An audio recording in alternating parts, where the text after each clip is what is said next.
Tea with a Demon, a cursed candy story, written by Kate Lawley, narrated by Jennifer March. Part 1. All Things Magical and Bumpy Things in the Night. Once upon a time, not so very long ago, there was a woman with a great aunt and a great aunt with a book. It was time to pitch my idea to my great aunt. She'd made this cool thing, and it was just kind of sitting there, underutilized, gathering dust, not quite ignored, but almost. Since I was feeling a little on the underutilized side myself right now, it seemed like the perfect project. Work wasn't challenging me, and I'd stashed a little nest egg, enough that I could quit, take a break for a personal project, and then look for another gig. But I wasn't quitting my job unless I could sell her on the idea. I could, and I would, because it was a great idea. I picked up my phone and made the call. "Hey, Aunt Griselda." "Trixie, my favorite niece. Lovely to hear from you." Total fib. Her favorite niece was my sister Tish. I didn't hold it against her. Tish would be my favorite niece, too. Tish was the perfect witch, with the perfect job and the perfect husband, and yet she wasn't too perfect as a person. Everyone adored Tish. After a few preliminaries, were her cholesterol numbers improving? Was she back to gardening yet? Was she making her daily walk? I said, "I was reading Magical and Bumpy last night." "Oh?" The curiosity in her voice was 100% manufactured. My great-aunt, affectionately known as Aunt Griselda by Tish and me, Grizzy to her contemporaries, had a touch of the sight. Every witch family has its magical strengths, and a strong sense of intuition ran in mine. But Aunt Griselda's magic was more than run-of-the-mill intuition. She had the supercharged variety that came with visions. What I wouldn't give for the occasional peek into the future, however opaque. Maybe I'd have avoided my last 3 disastrous romantic entanglements. "You knew perfectly well I was calling, didn't you? And why?" "Might have, yes." A touch of humor colored her voice. "Go on, then. Ask." "I'd like to put Magical and Bumpy online." "Like an e-book?" So, she didn't know all the details. Also, how cool was it that my 79-year-old great-aunt knew about e-books? "I can do that if you'd like, but I was thinking more along the lines of a website, a wiki, if you're familiar with the term." If that's a fancy word for an encyclopedia when it lives on the internet, then yes." I could hear the tap of her nail on her kitchen table as she considered my proposal. "We could create a paywall so only subscribers can have access, if you want to generate income. But I thought—" "No, if we do this, we make it free." I smiled. That was exactly what I was hoping she would say. Witches didn't have special schools. We didn't have universities of magic. We had family mentors who passed along knowledge to the younger generations. It worked relatively well, so long as a witch's magic was spotted in a timely fashion and there was a suitable family mentor to provide training. And it worked best when a witch's magic ran true to their bloodline. My family had a knack for potions and intuition magic. We also had a lot of magic in our family, meaning almost everyone in the family was a witch. With such magical abundance, it was unlikely that magical inclinations in our youngsters would go unspotted. On the other hand, poor cousin Seth. He felt like he didn't fit in with the rest of us, and that was true. He was the only family member in my generation who wasn't a witch. As for fitting in, my sister Tish had married a brewmaster. What was beer other than a potion without magic? Well, mostly without magic. And intuitive witches were drawn to the service industry, so her job running the tasting room for her husband's family brewery was a perfect fit. Tish was the perfect loony. Except she was married, so now she was the perfect Smith. On the day of her wedding, I told her I was more envious of her name change than her charming husband. She thought I was joking. While I'd inherited the family intuition, I hadn't gotten a jot of the loony potion skill. Though I could make a mean cup of coffee, it seemed coffee, unlike beer, wasn't a potion by another name. Coffee was its own fantastic and wonderful thing. Coffee making and creature spotting, or creature tracking to be more accurate, those were my unique aptitudes. That second one I'd only recently discovered, and it certainly didn't run in my family. "You still there, Pumpkin?" I rolled my eyes. My hair was not orange. I was a redhead, not an orange head. I didn't love that nickname, but I loved Aunt Griselda dearly. "Yep, still here. And I'm thrilled you'd consider a free option. I think a lot of people could benefit from the knowledge in Magic and Bumpy if it was made available online." "But—" Of course, she could sense my hesitation. It's about your sources." She laughed. "What about them? They were the best I could manage." But she knew what I meant.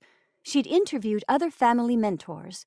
They were the most knowledgeable witches, and studied what books there were. She worked to parse myth from fact, and done a good job.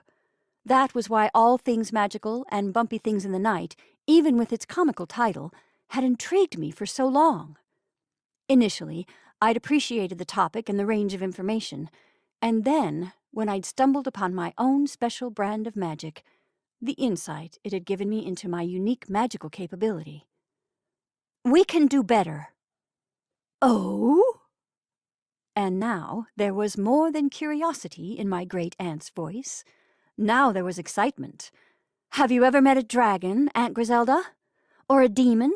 Or come close to those small furry things that live in trees and pretend to be squirrels but are really related to fairies?" "No dragons, no demons, and no furry fairies. Not up close. Are you suggesting we venture forth and try to find some of these creatures?" There was the excitement again. "I'm saying I know how we can meet some magical things, and maybe some bumpy things in the night." "How? How would we find them? I'm almost 80, and never met a demon once." "About that, there's something I haven't told you about my magic." And thus began the adventures of Trixie and Griselda as they tracked and catalogued magical things, and also, whenever possible, bumpy things in the night.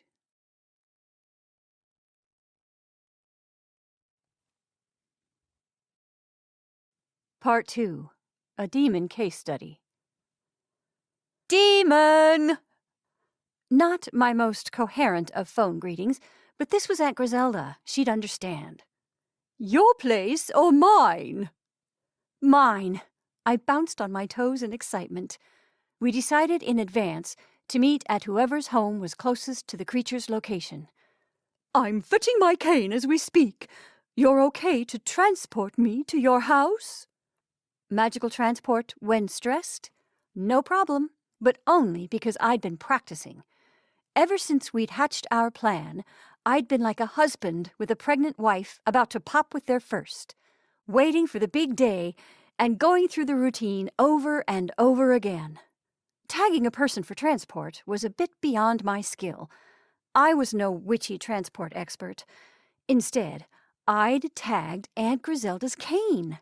She barely used it anymore, but it wasn't a bad prop to have handy when confronting unpredictable creatures, and much, much easier to tag for transport than a live person. "Absolutely," I said with barely contained excitement. "Just say when, and be careful." My great-aunt had a knee replacement 6 months ago. She was doing really well, keeping up with her exercises, spending a little time on her stationary bike, and walking every day. She was a beast when it came to her workouts. She wasn't about to rely on magic to get her through rehab. She knew the effort she put in would come back threefold. But that didn't mean she couldn't hurt herself if she was flustered or in a hurry. "Go, go, go, go!" she chanted into the phone only seconds later, as if this was some military op. I grinned, then yanked her across several miles of traffic-filled Austin to my house. "Oof!" she grunted as she arrived. My landings weren't the best, and her house was at the outer limit of my transport reach. I steadied her with a hand on her elbow. When she tapped her cane on the ground and grinned, I said, "Ready?" "Are you kidding? I'm more than ready. What an adventure!" Except our adventure was destined for delay. Our demon had gone walkabout.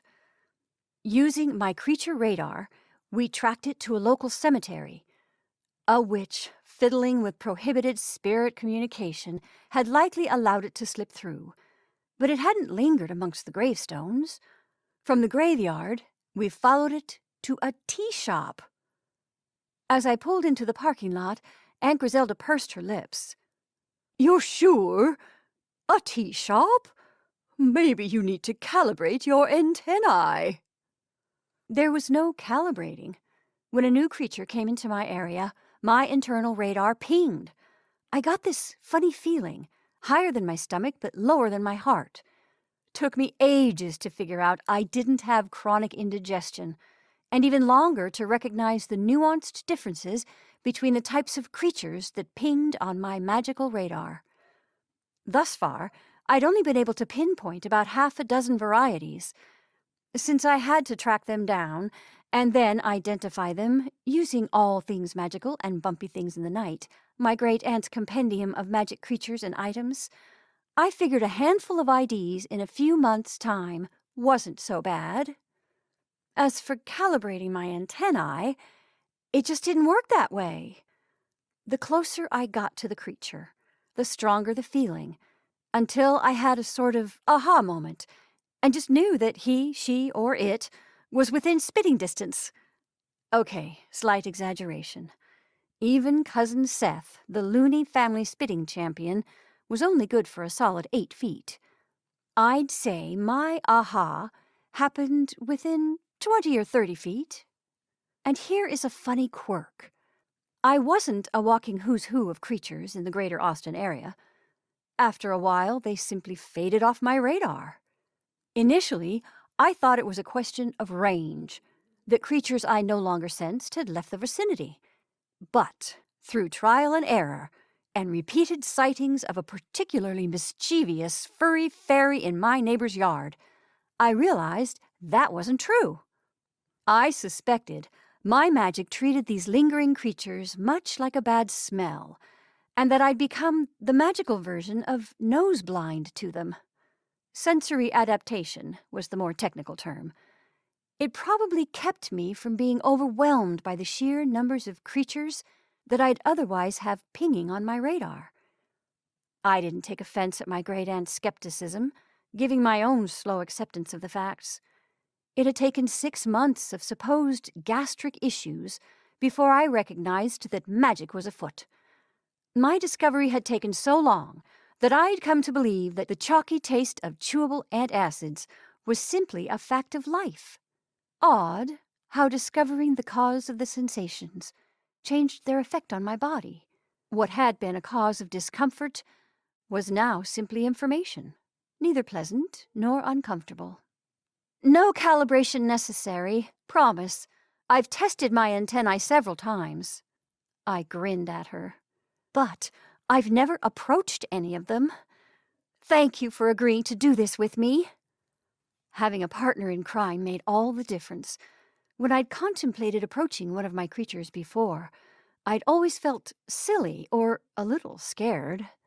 With Aunt Griselda by my side, I felt adventurous, and also filled with purpose. We were updating the entries in her guide, Magical and Bumpy. I was thrilled to be part of creating the 2nd edition, and even more so that we were using my newly discovered oddball magic. All right, then. If you say the demon's in the tea shop, then we're having tea. I loved that she was so supportive, even when I'd originally told her of my eccentric aptitude for finding creatures. She simply replied, "How absolutely exciting!" No judgment. I hadn't told the rest of the family, because their support was likely to be tempered with concern, pity, and a good dose of skepticism. Aunt Griselda offered unconditional encouragement. Before I got out of the car, I told her, "They also have coffee and a really good all-day breakfast menu." Like me, Aunt Griselda was always game for a good breakfast. Even at, I checked the digital clock on my dash, 3 o'clock in the afternoon. "Ooh!" Her eyes lit up. "Will you order bacon? And if they have biscuits and gravy?" "You got it." It was a deal we made long ago, when she'd first gotten the news her cholesterol was on the rise. Not dangerously so, but enough to warrant an overhaul to her diet. We'd agreed that I'd order all the things she couldn't have, and she'd get a taste. In return, she'd refrain from eating those items in all their large proportioned glory. 3 o'clock on a Thursday in a location known to provide caffeine, comfortable seating, and internet access yielded a tea shop full of laptops. All it took was a quick scan to reveal a single patron who was enjoying his tea, a full pot, without the distraction of a screen. Dark hair, clean-shaven, neatly dressed, and tall, with a muscular build. That was our guy. His shoulders were nearly as wide as the armchair he'd chosen, and his knees knocked up against the coffee table where his meal had been laid out. And yet, he appeared completely at ease. With a head tilt and slight frown, Aunt Griselda whispered, "Him?" I nodded, but shared her skepticism. He was really, really attractive. As in, I wasn't normally one to make the first move, but I might consider it in his case, if he weren't a demon. But he was a demon, and we were here to learn more about his kind. This wasn't at all the scenario my great-aunt and I had envisioned. We'd pictured some light stalking, lots of note-taking, and maybe, if we were lucky, a brief interaction that we'd as yet left undefined.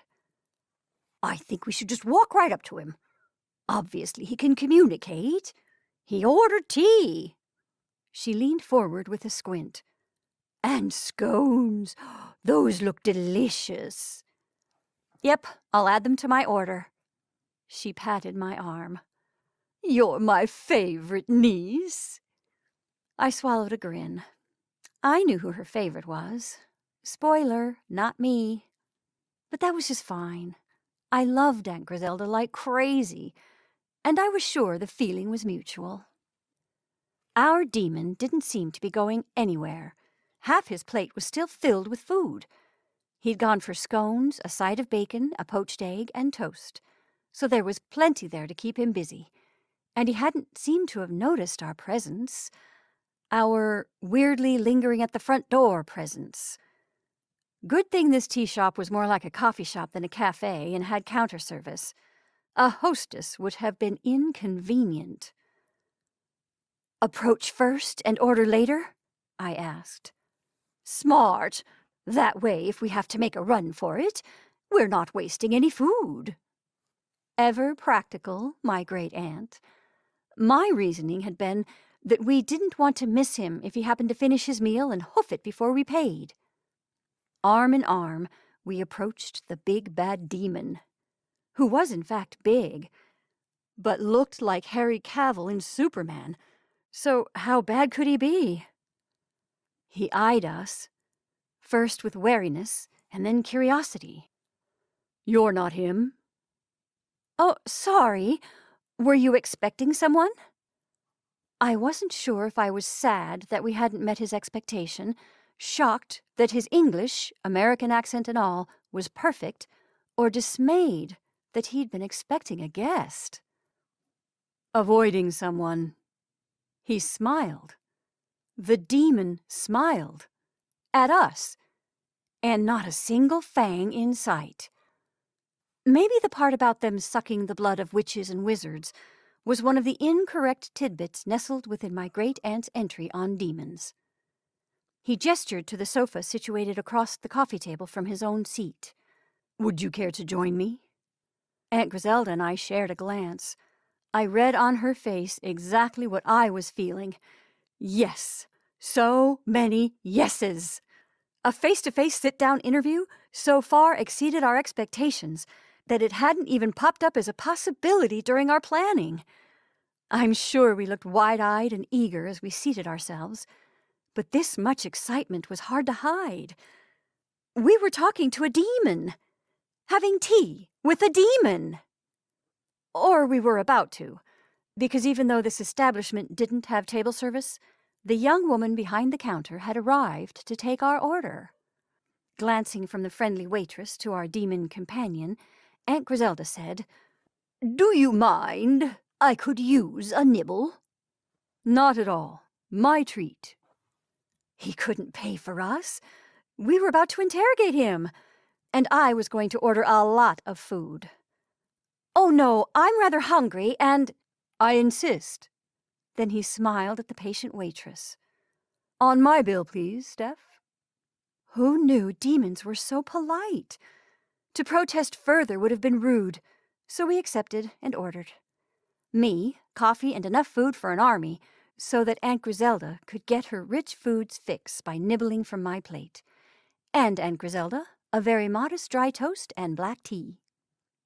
How exactly did a demon pay for his meals? Maybe, if he didn't dine and dash, I'd find out. "You were looking for me?" our demon asked with a polite smile. This isn't at all how I expected this outing to go, for a variety of reasons, and I certainly hadn't expected I'd have to fess up to my stalking behavior. I cleared my throat. "Yes, well, not you exactly.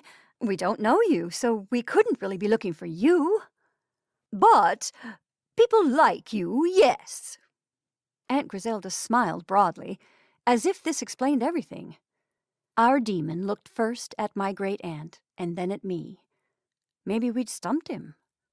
A slight frown marred his forehead, a result of confusion more than displeasure, I hoped. An understandable reaction. I found my magic confusing as well, and a little embarrassing. I'd never heard of my sort of magic before. An affinity for creature finding? It was like coming from a family of math geniuses and inheriting the ability to make really amazing peanut butter and jelly sandwiches. There was nothing inherently wrong with an amazing sandwich-making skill, but exactly how useful was it? Especially when compared to the math geniuses, or potion masters, littering my family tree. Then there was the stigma. Having unusual magic wasn't done. It didn't happen. Or if it did, it was quietly swept under the carpet or locked in a closet for no one to see. And sandwich making, creature finding, was a thoroughly bizarre and, so far as I knew, unique variety of magic. Finally, after a lengthy silence, our demon said, "You're looking for people like me." His eyes, an icy blue that I couldn't miss, now that he was staring so intently at me, held a terrifying intelligence. I felt seen, in a way I wasn't accustomed to, weighed, but funnily enough, not judged. Even so, it was disconcerting. I wasn't used to people looking beyond the shiny surface. Men hit on me, they asked me out on dates, they flirted. They didn't actually see me. I blinked, breaking what seemed like a standoff. Maybe this had been a mistake, being so direct.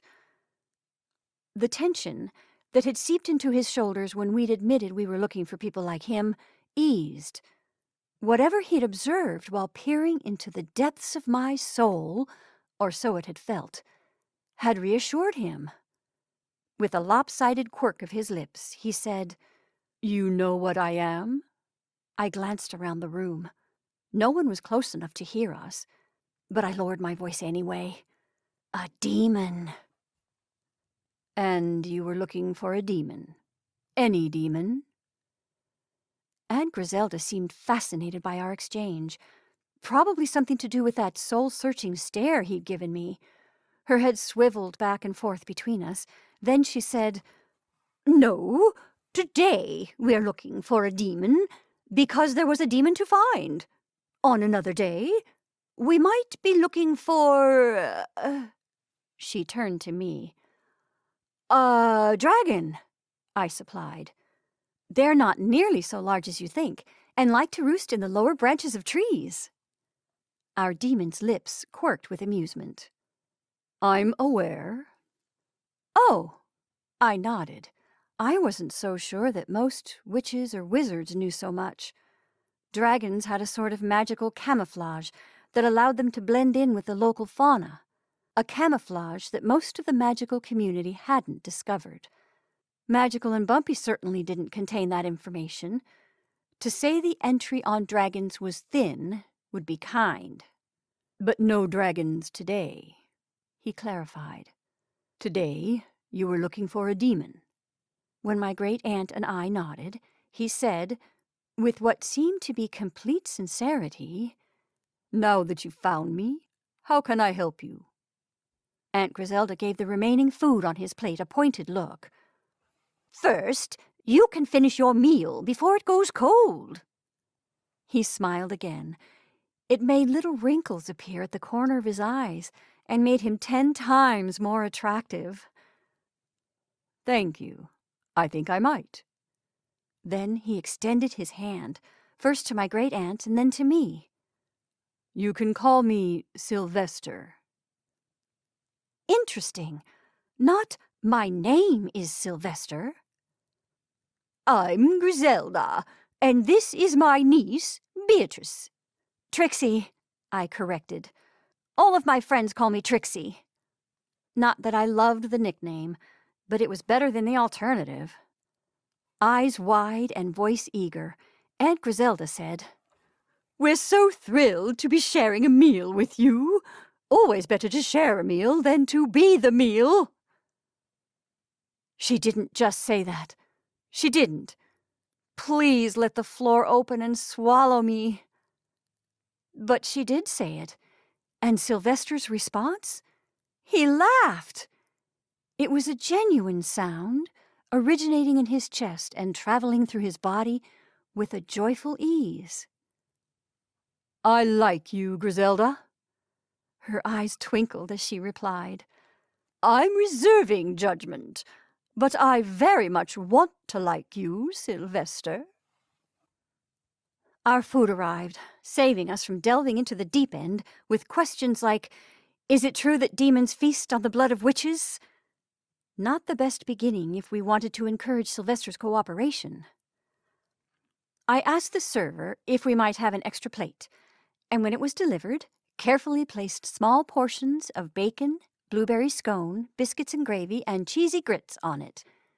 Sylvester watched this without comment, but Aunt Griselda felt compelled to explain our odd ritual. "It's my cholesterol. It's creeping up. And you probably know magic doesn't touch such things.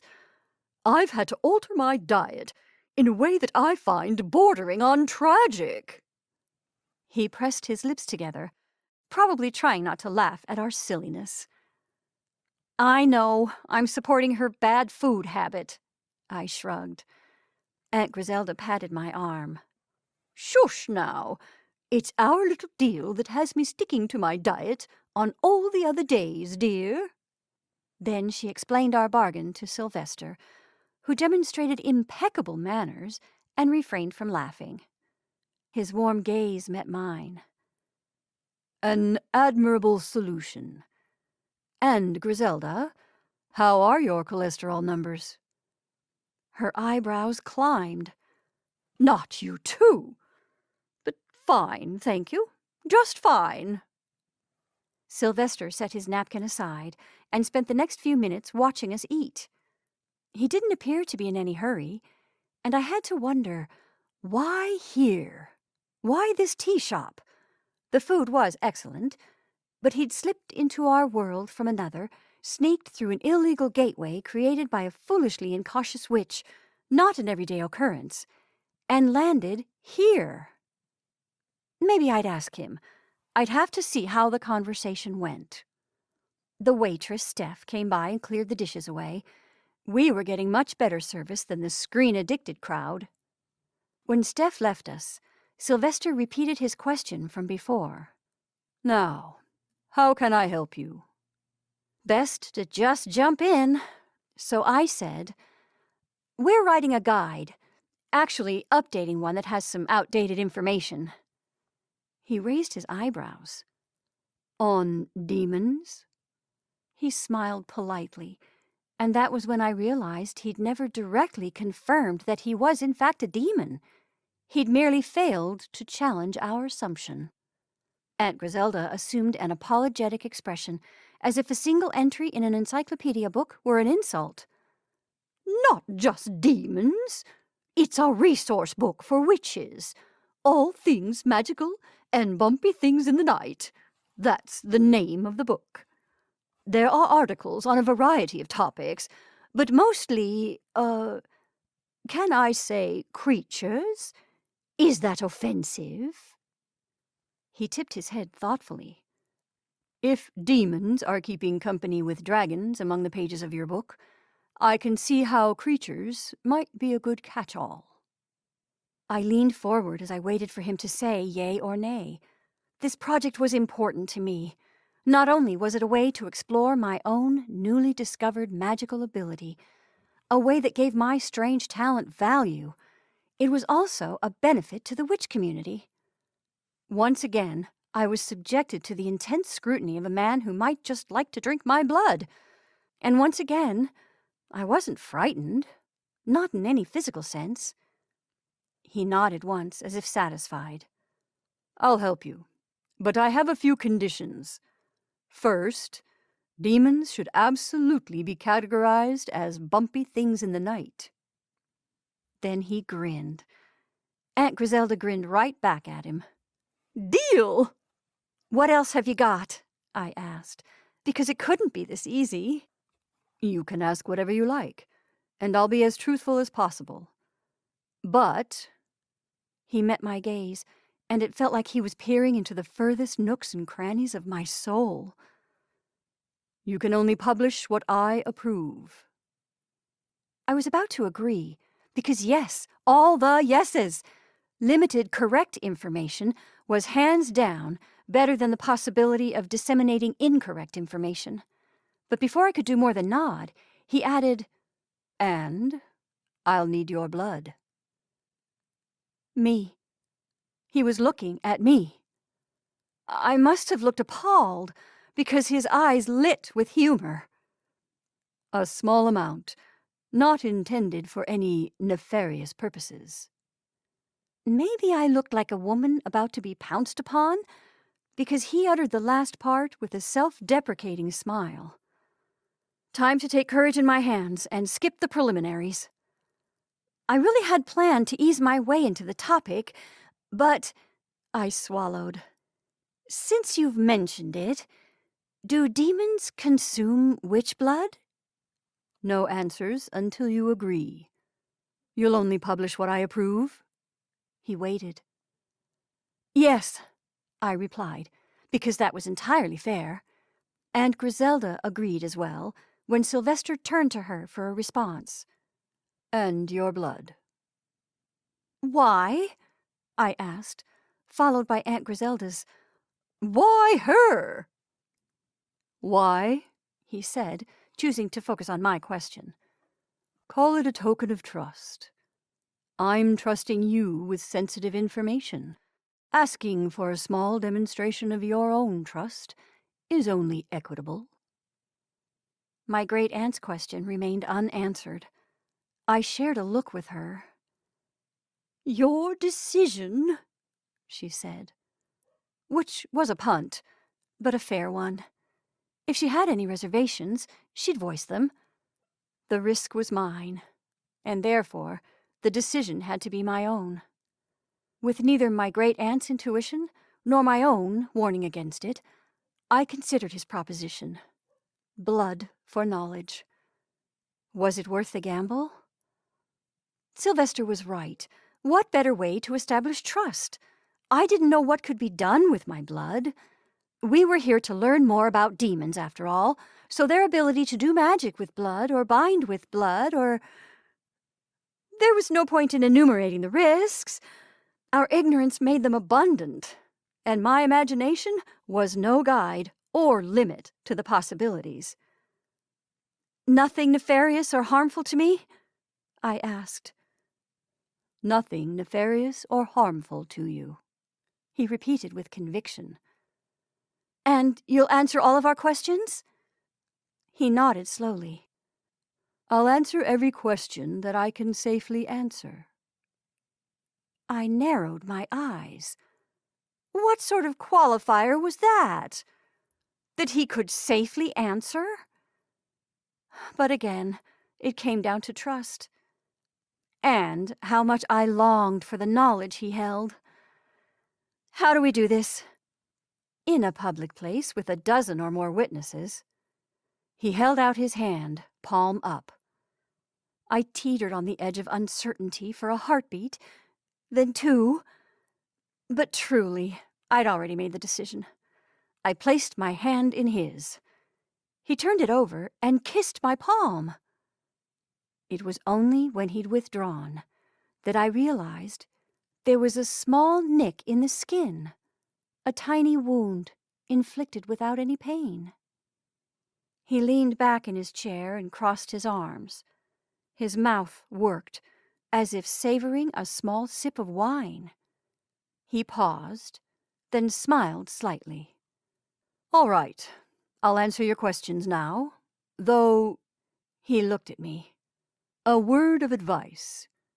Don't share your blood willingly with any, creatures in the future. They may be less benevolent." I quelled the urge to protest his advice.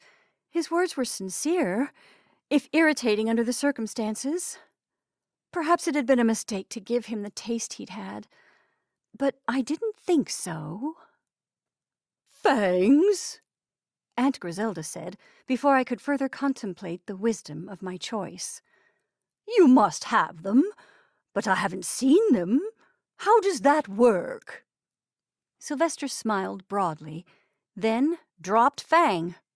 I didn't know how else to describe it. 2 pointy teeth descended, clearly on his command. Aunt Griselda's eyes widened, then she surreptitiously scanned the tea shop. Not a soul gave us even a passing glance. The patrons of the shop were enthralled by the contents of their phones, tablets, and laptops. "Thank you," she murmured, eyes still wide and bright with curiosity. "You do eat witch blood." He just consumed mine, so it seemed a safe assumption. "First, a little background. Not to be published." When Aunt Griselda and I nodded our eager agreement, he said, "Magic comes from beyond the veil. I believe that's the witch name for my home." "Yes, that's right." Aunt Griselda's head bobbed up and down enthusiastically. She was having a blast. "Magic? All magic?" This demon purported to possess more knowledge than the entirety of our magical community. The origin of magic? That was like discussing the meaning of life. All had an opinion, none the answer. He refilled his teacup from the pot on the table. "All magic I've encountered here in this world originates from mine, yes." "And you know this how?" I asked. He seemed sincere, but that could have simply been proof of a delusional state. His statement was sweeping in nature, and presumed a depth of knowledge I found suspect. "Because my world is magic, and yours is not. The magic in this world stands apart, like a visitor in a foreign land, but possessing an accent that is very familiar to me." "Fascinating," Aunt Griselda sighed, eyeing Sylvester like a large slice of pumpkin pie. "I would so love to take notes, but I know that that's not part of the deal." She hurried to reassure him. Aunt Griselda didn't appear plagued by the same doubts as me. "There are cracks, sometimes gateways, between this world and my own. Some of my people slip through intentionally and are frequent visitors like myself. Others accidentally fall through. And some are pulled here." I appreciated the background information, of course, and I also understood why none of it could appear in our book. This information, if it was accurate, changed so much about what we knew of magic, and would create a flood of experimenters. Witches and wizards eager for more power, intent on exploring another world, or enchanted by the thought of meeting those other magical people. Other magical people. Sylvester called them his people, not demons. "You're not a demon." I shook my head. "What I mean to say, that's not how you prefer to be called?" With a wry expression, he replied, "I don't find it offensive. Amusing, perhaps. It's not a word we use for ourselves." At my questioning look, he said, "Daimon is the word's origin, I believe, which is closer to our native word. But use whichever word you like." "Sorry, you were saying about how your people come to be here in different ways." I didn't realize I'd changed my terminology until I saw him smile. "Travelers, people like me." He placed the slightest emphasis on people, which let me know that he'd noted and appreciated the change. "We come and go, not exactly at will, but with no great difficulty. Those who fall into this place, or are pulled here, are usually younger, less experienced, and ill-prepared." I could begin to see how this might tie into consuming blood, my original question. "Those people have a very different experience in your world. They're vulnerable, at risk of possession, and also driven by unfamiliar hungers." And there it was. "Bloodlust," I said. He tipped his head, considering my word choice. "No, I think it's more a case of exposure to something so tempting that it's almost impossible to say no." Aunt Griselda and I sneaked a glance at each other, which elicited a chuckle from Sylvester. "You're perfectly safe. I'm no 21-year-old in a bar for the first time." "Oh, yes, I see." Aunt Griselda smiled. "We're an indulgence, not a dietary requirement." I sat on this too-soft sofa and wondered at the direction of my life. I had a job in IT a few days ago. Now I was basically unemployed and discussing the nutritional value of witch's blood with a demon over tea. Actually, I was drinking coffee. Tea didn't do it for me, not even mid-afternoon. Not while having a chat with a demon I'd just given a taste of my blood. Except he wasn't a demon. A daimon? Or a traveler? A person from another world? An alien? Maybe a foreigner? No, a traveler. He named himself such, so I would try to do the same. "Hun!" Aunt Griselda laid a hand on my arm. "Sylvester was just explaining about possession, which is a sort of mind control, and not possession as we understand it at all." "I'm sorry, I was just—" I stopped, realizing I had no explanation. "Sorry, possession?" And this was how I learned in greater detail about witches and wizards hijacking daimons who arrived in this world without sufficient protection. An illegal practice I'd heard of, but never knew very much about.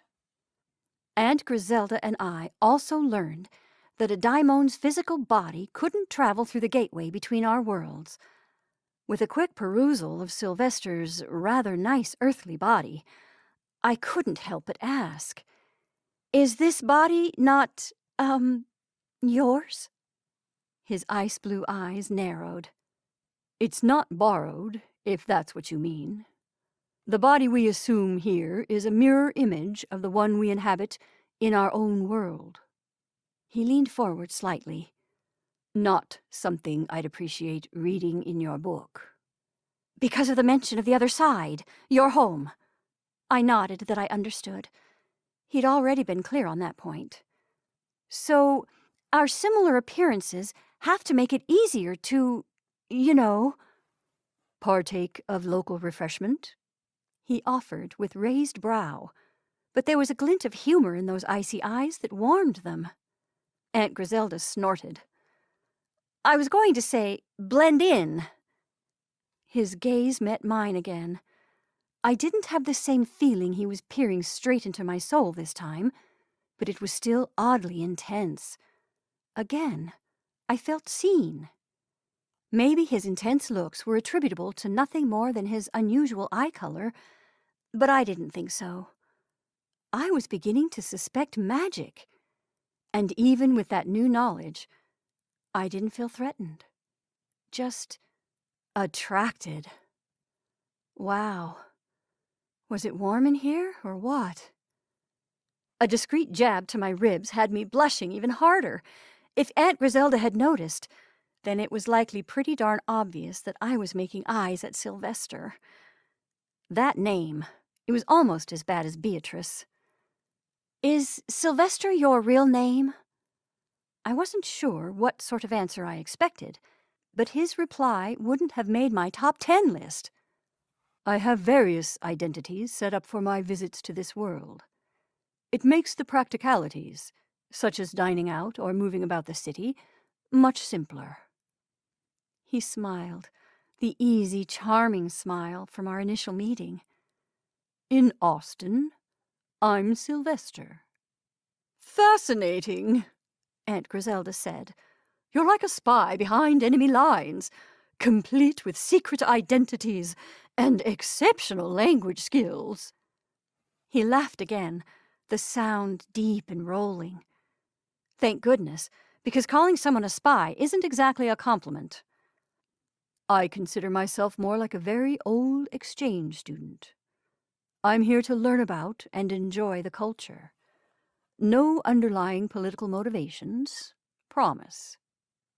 He gave Aunt Griselda one of those intent looks, but unlike me, she didn't blush. "Yes, I've always been a fan of cultural exchanges." True fact. My great-aunt had hosted a few witches from other countries when she was younger.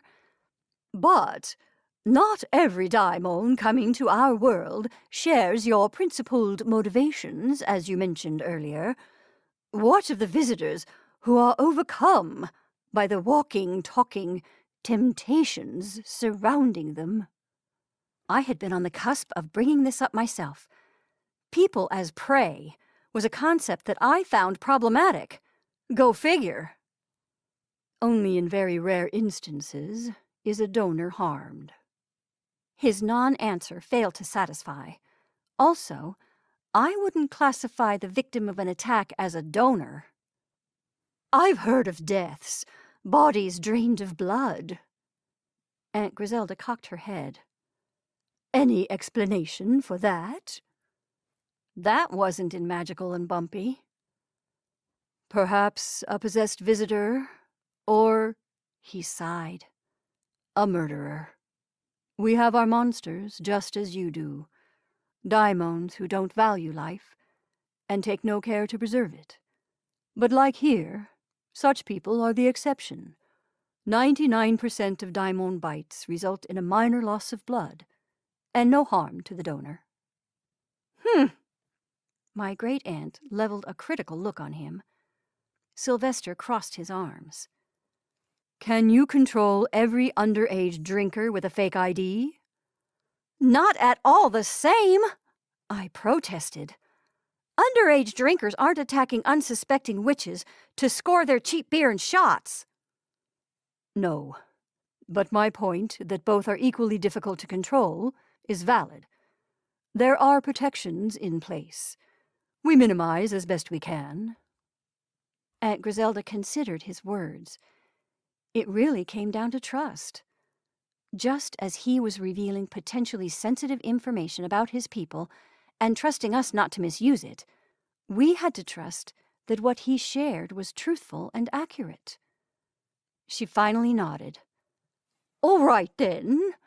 What do you think we should include in the updated edition of our book?"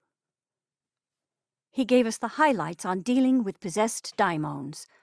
Nothing that would do permanent, specifically deadly, harm to any of his people, but some tips and tricks for staying safe when confronted with a possible visitor, as well as some helpful ways of breaking the bond holding the demon captive to a witch's or wizard's will.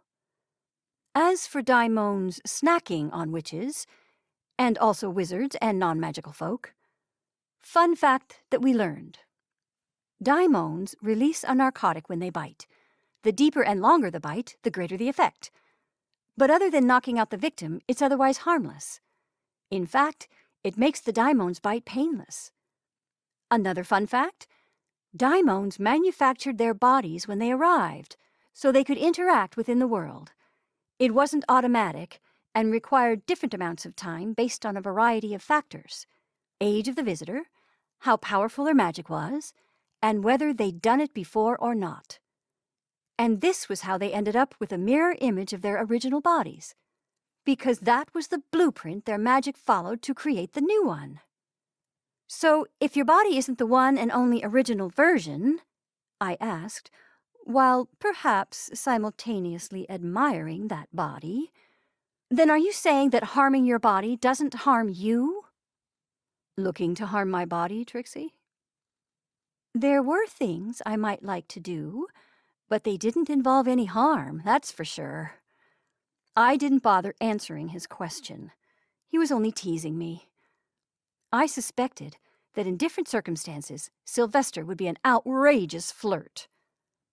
Fine. His eyes crinkled with amusement. It's created with magic, and can be repaired with magic, except for massive trauma. Decapitation! My great-aunt's enthusiasm, in this instance, was a little unnerving. She grinned at me. Don't look so shocked. It's the way to kill most things with regenerative powers. True. Sylvester agreed casually, as if it was a matter of course that such things happened. Not in my world. We can't tell witches to go around decapitating people, even if it only kills a daimon's body and not the rest of him. My objection led to a discussion about whether or not to include decapitation in our revised entry on demons. We wouldn't be changing the name in the book, because then we'd have to explain why. Then we agreed to omit any reference to the mechanics of binding. I'm so sorry.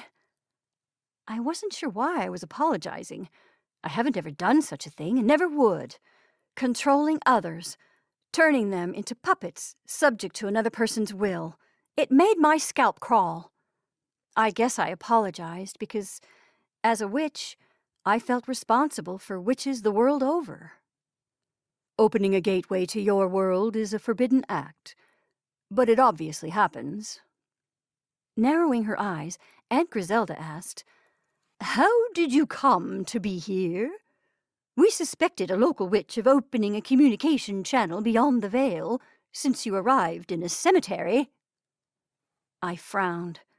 Without a witch's illegal act, there would be no Sylvester sitting across from us in a tea shop, and that was an unpleasant thought.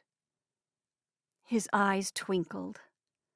That assumes I'm limited to travel facilitated by others. Oh, I just assumed you couldn't... Wow. I just thought that we, witches and wizards whose magic apparently originated in Sylvester's world, were the only ones capable of creating doorways. And now I realize how foolish that assumption was. Sorry. Not at all. Even if one doesn't have the ability to open a door, there are cracks and crevices between the worlds that can be manipulated as well. Aunt Griselda tapped a fingernail on the coffee table and leaned forward. "That's how magic got here, isn't it? Through these cracks and crevices." "That's the prevalent theory, yes." I wanted to ask about the ghosts of people who'd passed. Were these cracks how they ended up in his world? Assuming they even landed there, maybe the gateway we opened in this world led to more than one place.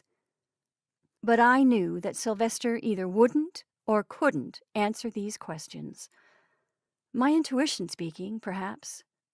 And then the moment to ask passed, because Sylvester was sharing more information.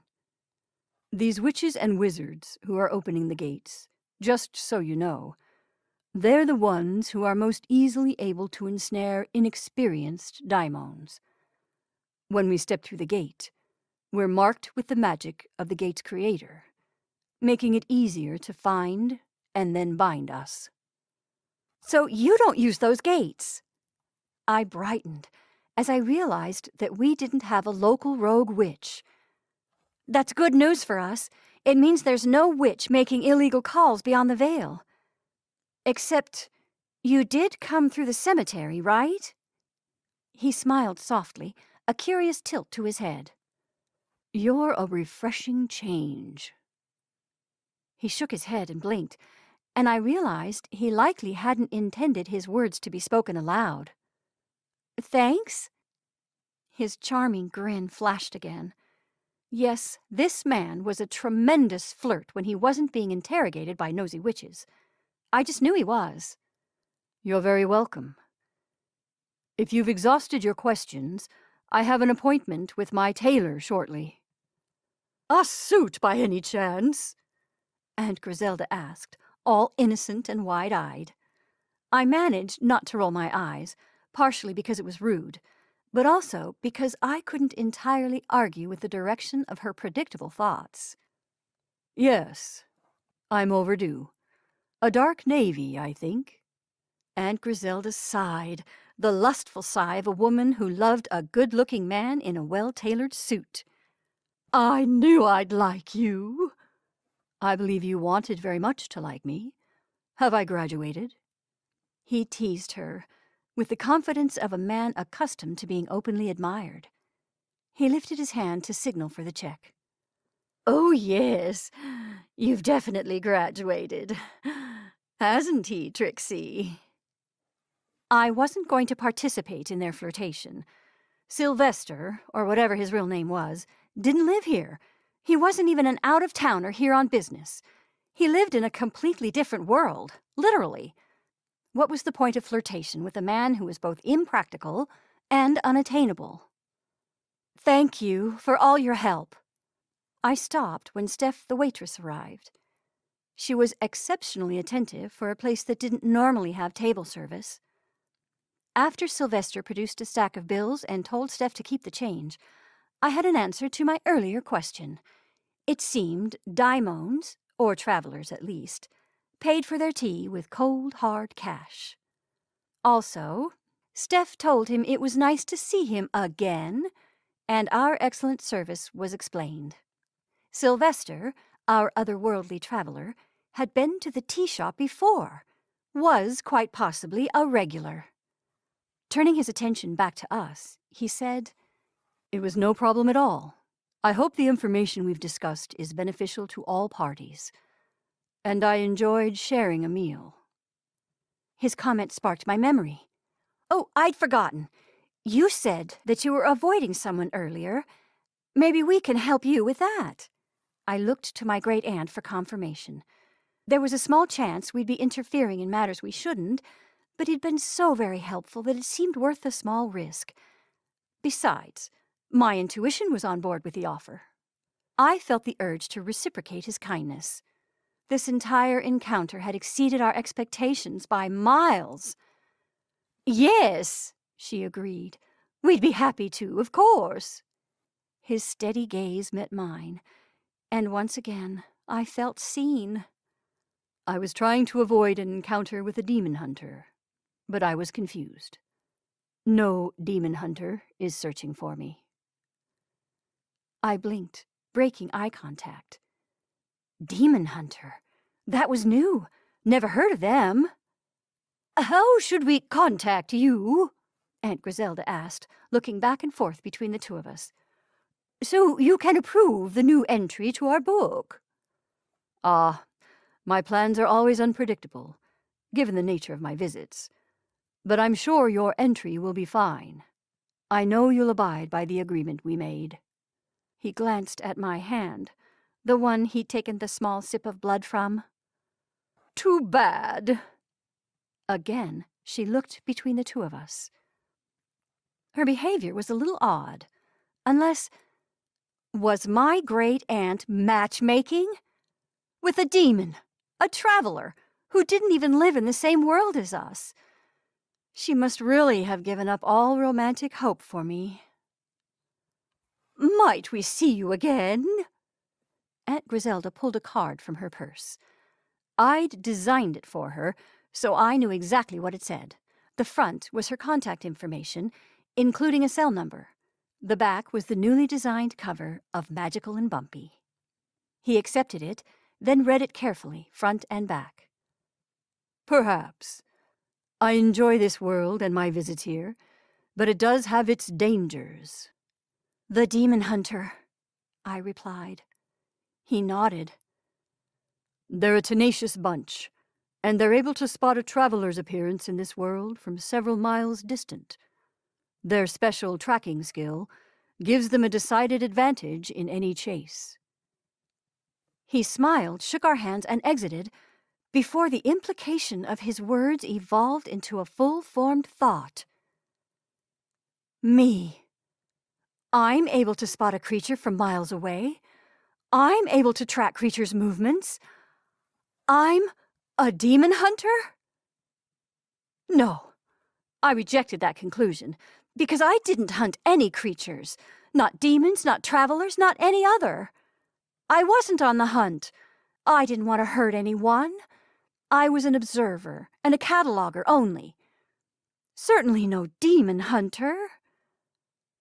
I found it fascinating that Sylvester, who'd recognized my magic, had agreed that I wasn't a demon hunter at all. Fascinating and touching. He'd seen inside me, perhaps with the help of my blood, and he hadn't seen a hunter. As Aunt Griselda and I exited the tea shop, there was no sign of the mysterious man who was a demon, but yet wasn't. Maybe we'd see him again. Maybe not. My great-aunt turned to me and wrapped me up in a hug full of warmth and love. I accepted the comfort she gave without hesitation. With a final squeeze and a deep sigh, she let go of me and walked around to the other side of the car. Once I was behind the wheel, I said, "Not that I'm complaining, because you know I love your hugs." "I do give the best hugs." I grinned as I started the car. "You do. But why now?" "Your heart needed a hug." And that was all the explanation she'd give. For new audiobook release announcements from Kate Lawley and fun extras, join her audiobook newsletter list at katelawley.com/free-audiobook.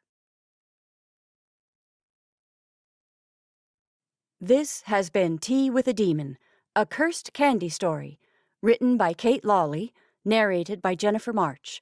Copyright 2020 by Catherine G. Cobb. Production copyright 2021 by Catherine G. Cobb.